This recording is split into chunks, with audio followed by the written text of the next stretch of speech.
So I know that my mom's side, my grandma is from Mexico and my grandfather is from Spain. My family has been traced back to Germany for since I was a child. That's what I've been told. I don't know too much about it outside of that. I do know 2 generations ago we had moved to the Lincoln area and then my family had dispersed from there. My American side is Irish on my maternal grandmother and German on my maternal grandfather. And then my father's side is French, I think all from Brittany, so a lot of Celtic in me, combining Irish and Brittany.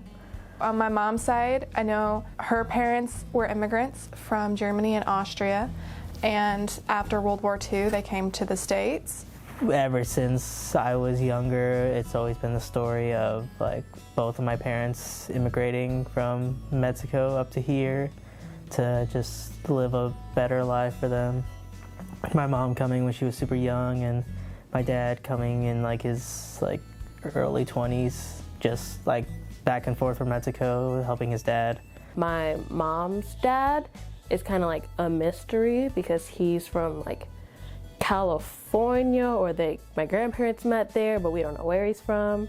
So that's just all a big mumble jumble, who knows. I do know that my parents culturally are Vietnamese. I know that my dad's side, from what I understand, is apparently from Germany or Austria or something along those lines. My dad's dad claims to be 100% Irish, which would explain the hair.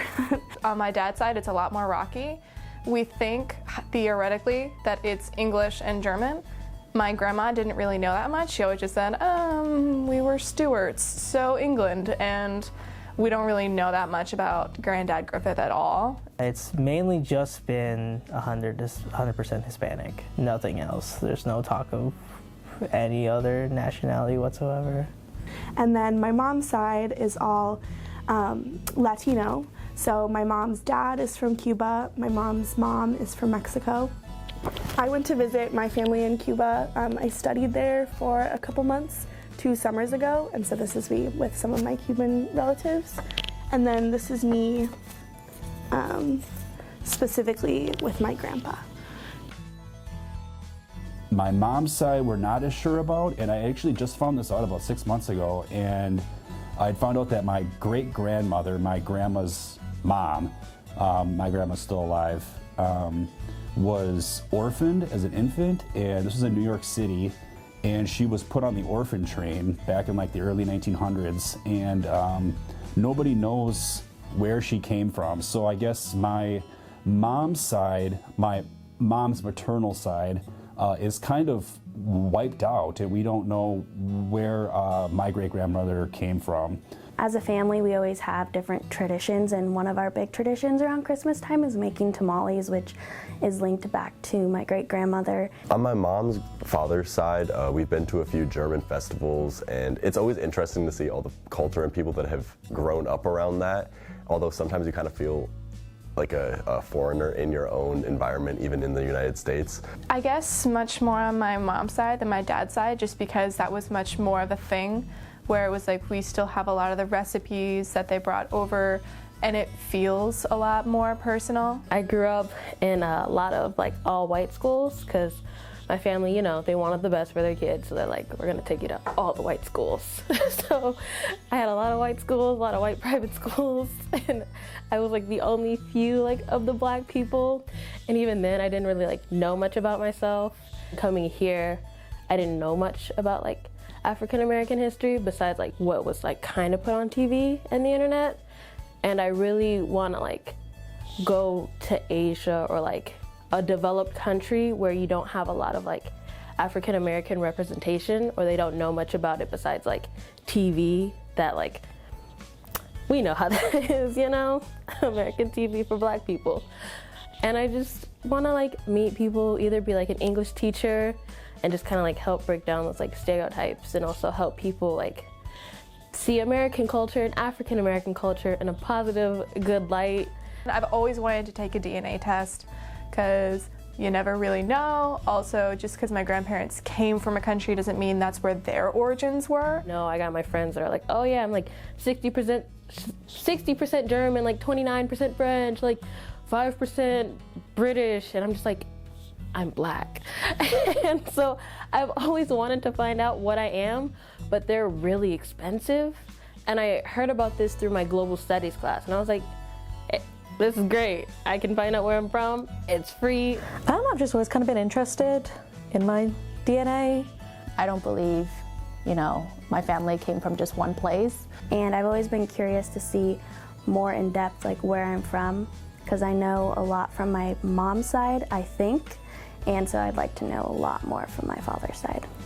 The idea of race in the United States is, race is a social construction, and it's based upon a power dynamic between groups where one group is allowed to subjugate another group, and I think that comes through in terms of race, and that gets, phenotypically through skin color and these kinds of things. And I think that there is a lot more to race and to ethnicity than just this biological. People often get kind of captured in the biology of everything. There's a very much social component to this, and I think that doing part of the Husker DNA for me is just to kind of validate my own thoughts on it, but also to share it with other people. So as this concludes, I'm really curious because I want to explore different sides of a variety of cultures. Like, I don't want to be stuck with the German ancestry particularly. I want to see if there's any other avenues that have been linked to how I've been able to come here, and I want to then explore those routes. I'm more actually excited for other people and what they might find.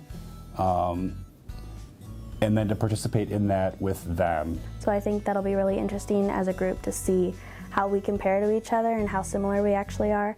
But also I think it's important to know where we come from, and you can also get to know deeper into your roots and just figure out who you are. What I expect to get out of this, I want to get out of this, I just kind of want to know more about myself and be able to share that with my mother and brother. Again, they're kind of the only blood family I have really that I speak to frequently, at least. So it'd be nice to be able to share that and kind of strengthen our relationship. I mean, we're already pretty close, but it'd be nice to really know more about each other. Well, I really, really want to know more about my dad's side, because there's just so many unanswered questions. Even he would talk about how they would ask his grandma, so what are we? And she's like, probably English. And so they don't really know, and I would love to actually really know what that is. As well as the fact that my grandma on my mom's side, my grandfather on my mom's side, he came from a Jewish family, and there's a lot of different genetic stuff that comes back from that, and I want to know how far along did that go? My grandpa never talked about Cuba or his background. I think there was a lot of, maybe pain held there from not being able to go back and not really be able to have contact with his family. So most of my extended family doesn't really know that much. So that's sort of the big question mark in my equation in terms of heritage. I think I want to see, I guess, maybe the journey it took, because I took an anthropology class 2 semesters ago, and we were learning about how the first people started somewhere here and they eventually got all the way to North America somehow, through land bridges and stuff. And so I guess I would love to see, try to map together how it's where I started, where the first person in my lineage to start, and how it got all the way to me.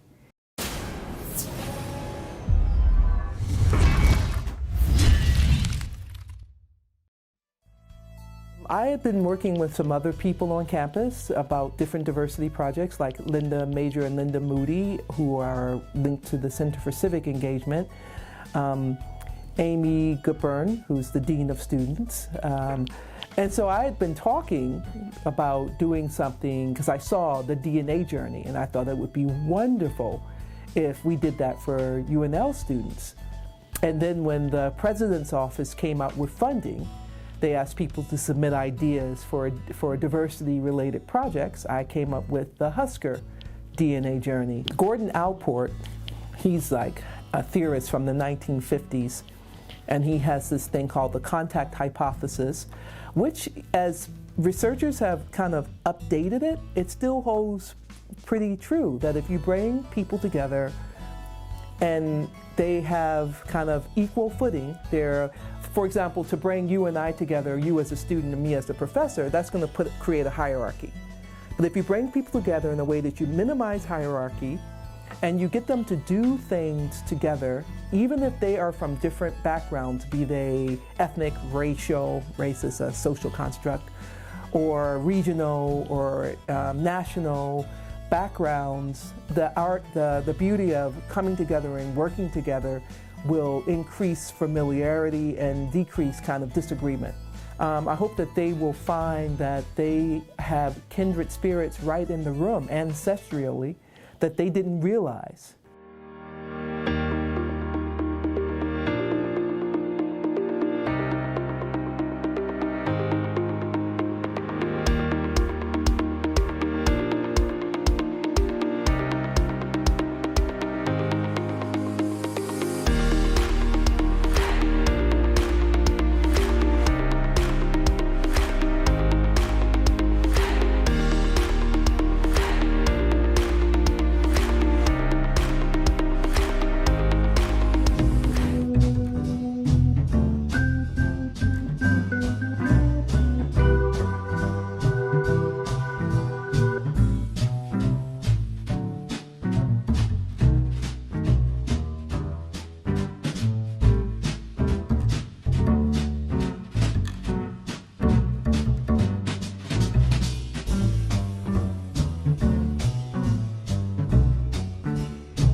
Super excited.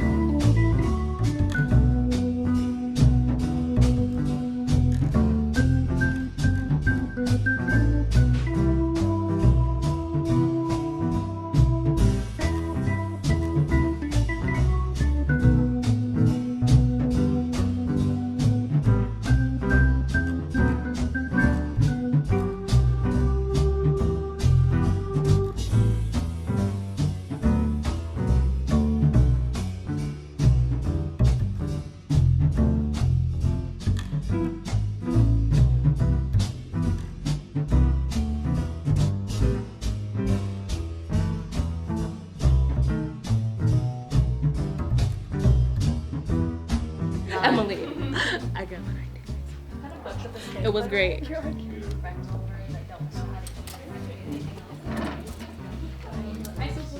did it.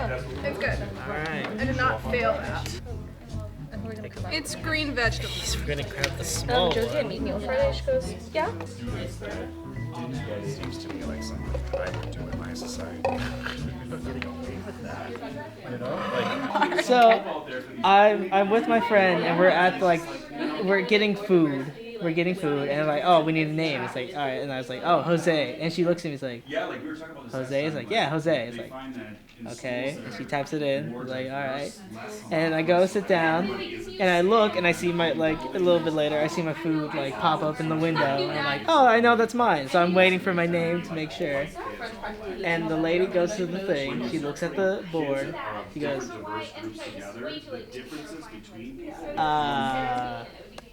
Hosa? Hosa? It's like, and I go, I was like, yep, that's me. Tamales are fire. They're great. They're. What's this white thing? That is arroz con leche, basically rice pudding, with a little bit of cinnamon in it. It took an hour and a half to make, which I didn't think would actually take that long. Mine did not. You don't eat corn husks. Well, you can How eat do you corn eat corn? How do you eat corn on the cob? You can eat corn husks. It's a choice. It's not a great choice. There's stronger choices. As a beginner, you should cook the bacon and then put the bacon grease and the bacon in the pot. And I was like, really? She was like, yes, do it. And I was like, okay, Linda. but I don't know what green seasoning is. I don't. She just said green seasoning. I don't know what that means. Did you make these? My family makes them every year, like right before Christmas. We make like 40 dozen and then we freeze them and then cook them throughout the year. Oh my gosh, that's so cool. Wait, our what? Ours are like drier. Or the dough. Like the meat. Like the whole thing is like, ours are like dry. Yeah, so like we have a lot of like. And we had a bonding moment. It's I think gonna be pasta in a bowl. It was, like yeah. one can. Yeah, it's a whole bunch of pasta, and then it's in the bowl. I don't like cookies when they're like really hard. Not when they're burnt.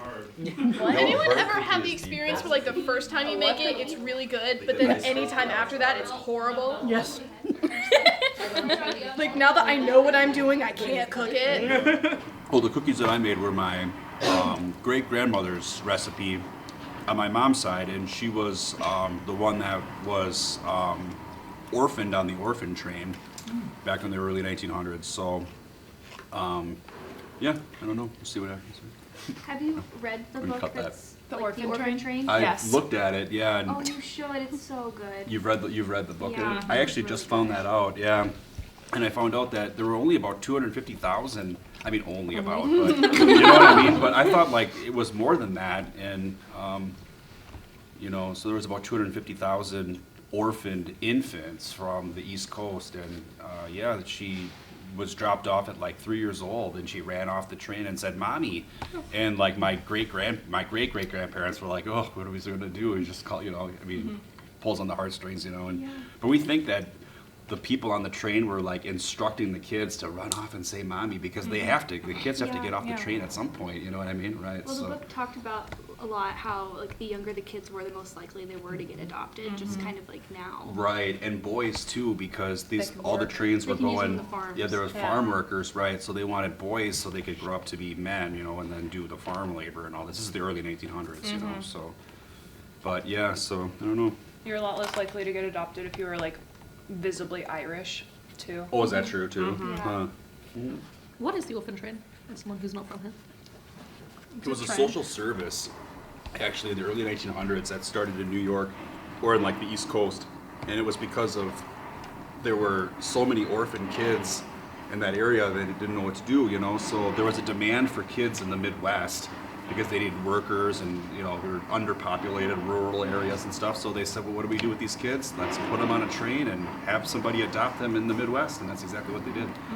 And about 250. So it was considered a social service. Nowadays we would think you're putting infants on a train. How dare you? You know what I mean? And nobody knows anything what's happening. You know, but yeah, just goes to show times change. It's like, you know? almost like an auction. They'd like troop all the kids off, and like all of the local people would stand there and Yeah. like look them up They'd and look them down, over and think, like look in their And so ears, sometimes, Say, you know, yeah, this like looks make sure they were in good, good you know. health. And sometimes they weren't even like the couple wanted kids because Mm-hmm. they wanted to have more children. It was more just like we just want free labor. Yeah, that was And part so of it too. a yeah. lot of them didn't have a loving experience from the orphan train, which is really sad.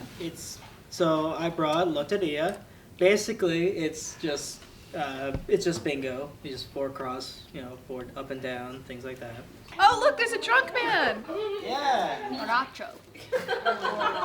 What's the point of playing bingo if you don't win prizes? El Alacran. Oh yeah. El here. Alacran. That creepy one. Not a fan. Oh wait. La Maceta. La Araña. Yeah. La Araña. We're about to make an L. Alright. El Violoncello. Hey, You can't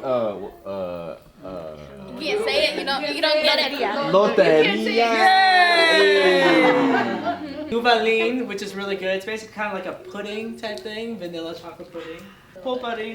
Pulparindo, which are basically kind of like Laffy Taffies sort of things. El Cantarito. Ooh, my turn. El Cantarito. I've been holding up for so. El Valiente. Yes, Loteria. Losers. tough crowd around After all the effort I put into this, you poo me. I don't check any of those people. I am in that college or any university, so I just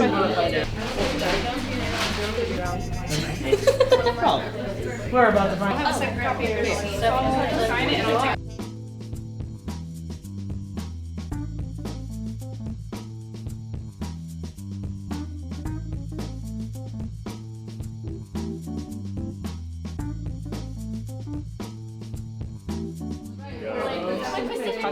Welcome to the Husker DNA Journey. So what we're going to do, everyone's going to participate in the very first part of this unboxing kind of DNA event. And the first thing I'm going to ask you about is where you believe most of your ancestry comes from. And I'm going to do that continentally, like the Americas, Europe, Asia, Africa. So when I ask you where you think most of your ancestry comes from, you're going to walk over. Here's and then I'm going to ask if there are those of you, and when I ask you where you think you mostly come from, you're going to stay. So you're going to walk out, but you're going to stay. Then everybody's going to go back to the start line. And the second time around, I'm going to ask the question, do you believe that you have any ancestry? And this time I'm going to get more specific. But this time, if you think you have any ancestry from those parts, you're going to step out and kind of step near. You don't have to be exactly. And then you're going to step back. Any questions? All right. So now I'm going to ask you to go to the start line. Middle Eastern, white, ethnic, biracial, other. Come on. That's what it is. There's like the other ones. We got this nice wall. I love that comment. And now that you're all settled, I'm going to ask some questions. And you're going to answer with your feet by walking to the geographical area mentioned. Who among you believes that most of your ancestors are from the Americas? In other words, that you have native indigenous ancestry from the Americas. And this can be north, central, or south. Who among you believes that most of your ancestors are from Europe, including the European parts of Asia like Belarus, Ukraine, Georgia, Russia?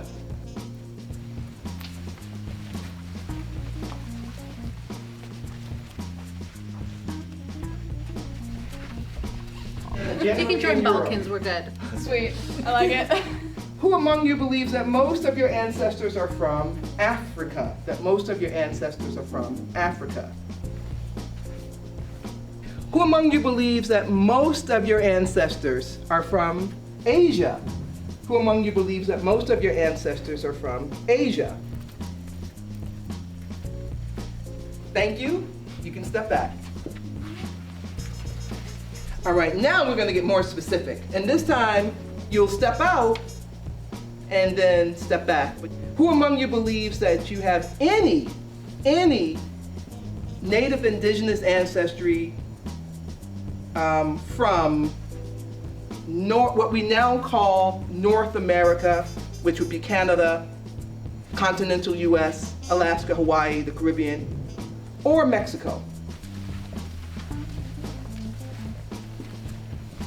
Who believes that you have any ancestors, any European ancestors from Northern Europe? And by this I'm talking about Iceland, Norway, Sweden, Finland, Denmark.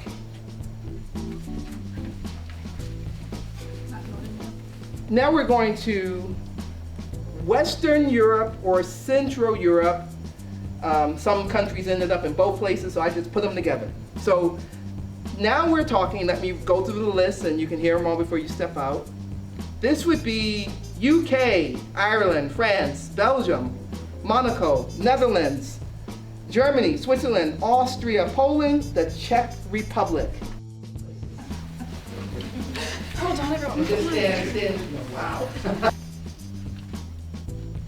So Southern Europe, who among you believes that you have any ancestry from Spain, Portugal, Italy, Greece, Corsica, Malta, and so on? Southern Europe. Any ancestry.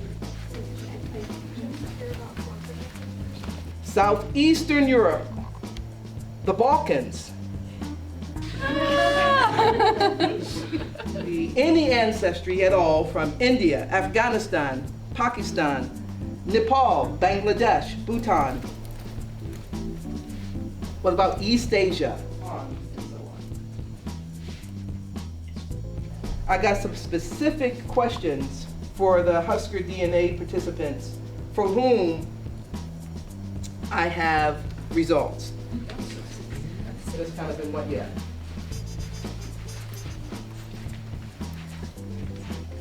So, which one of you may have Ashkenazi Jewish ancestry? I didn't know you knew that. Yeah. Which one of you may have Eastern European ancestry? That would probably be, I guess. Which one of you may have ancestors from Georgia? I'm talking about the country near Turkey, not the US state. We're gonna put him because he wants to not be German. Hey. Which one of you may have Greek and South Italian ancestry? Greek and South Italian ancestry. That's a hard one. Look, mine's already been spoken for. I'll speak for that one. Who knows? So that ends the open participation part of the Husker DNA. Are you ready? Yes.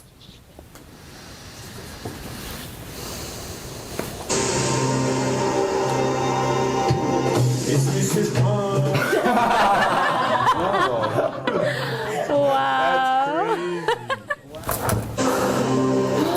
There's a song. Wow. Shocking. There we go. Wow, 10. That's not bad. That's more than I thought. That's so fun. You have like everything. Yeah, you're Yay.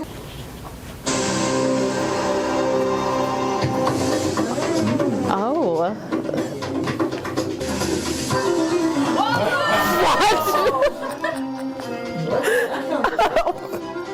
Baltics. Wow. Wait, what's that big blob up north? Oh yeah, what's The Baltic, I That's think. your Eskimo. Oh. You got us. Didn't you say Eskimo? Oh my God, I have to call my grandma. There you go. Oh.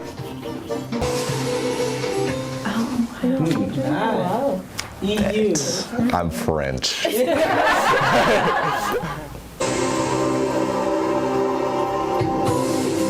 Oh wow. That's my grandma that we didn't know, I don't think. Hey, you're green. Oh my gosh, wow. That makes sense. That doesn't make any. I have never heard that. I totally thought you were Viking. So like You're not Swedish or Norway. it like moves up sort of. Oh, I thought that was gonna be like 5%. Up there. Oh, you're a big percent. Thanks, Gramps. Oh man, I'm not Baltic. Never mind. I'm sorry. I lied. Oh, I am! There we go! There we go! You're the more Viking than him. Whoa, wait, I have something in Finland? Yeah. You're more Viking. That's where Santa lives. How the heart is racing. Alright. Oh, wow, that's a lot. That does make sense. Far, man. East European, all right. You went, that is not Spain. That is... No, that's not Spain. Huh, actually, we were thinking that just like a tiny bit, actually. Oh, man. That's so crazy. You have 6 more. I want to know the 6 more. They like skip those. Up Canada. Interesting. You got Italian, Wow. India, Alaska. and then the Look at that little stretch. circle in You Brazil. got that See, there very you go. straight That's a going on. lot. Yeah. Oh. Interesting. Well, I'm happy that part of my Latino identity was actually in my DNA because I was partially concerned that it would not show up at all. And then it's also interesting these more ethnicities because my family in Cuba always talks about being Nigerian. And so I'll be interested to look at the more specifics of where that's from and see if there was actually, interaction with slave trade that had to do with Nigeria. I was not expecting anything other than this, but I also was not expecting this. So yeah, I mean, I pretty much was expecting that, but like it's way more spread out than I thought. I don't really know much about any of those other countries, so I'm excited to look into them. I'm actually really surprised. I've always heard that I was German or Polish, and I don't see those are showing up at all. So yeah, and then the Greek and South Italian, I can't even believe that. I'm not sure where that's coming from. Oh, we got all of Europe covered, man. Like, no one is safe from my family. We got it.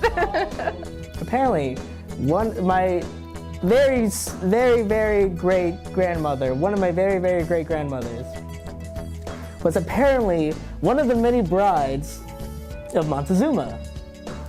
Oh. That could still be true. Oh my Lord, that is awesome. I was not expecting sort of a lot of Mesoamerica. I was expecting a little bit more of the Spain or more Iberian, but I'm very surprised at the Eastern European. I'm wondering how that factors in at all to my family line, and I'm so excited to find out more. So I expected a lot of the Mesoamerican, and then the North and Western European, and then Irish and Scottish. So yeah, but I'm surprised about the Asia. So the project overall, I'm really pleased with, especially on the end of the participants' involvement, the student involvement. So, and then watch the reactions and watch people surprise to what their ancestry actually is according to the DNA test versus what they thought they were. That's a lot of fun. That came out the way I hoped it would. Well, I think you always learn from, when you do a first thing, you have the newness of the experience, and that's unique. And I can never have that again. And then I think, the unboxing exercise that we did, we've done that one, and I would be probably asking your and some of the other person's advice about how to even improve that. So I think it's only I think I would give this an A+, and I think it's only going to get A+++. If people can do their DNA together in a group, I think that's a great way to find out how connected we are. When we're thinking that we're mostly from some place, and then we see that our ancestry indicates, even if we're mostly from one region, that region can be huge. Like to be mostly from all over Asia, that's huge, right? And I think that, but for most people, we found out we were spread out across the globe. And I think that can be a way for us to come together as a group of human beings.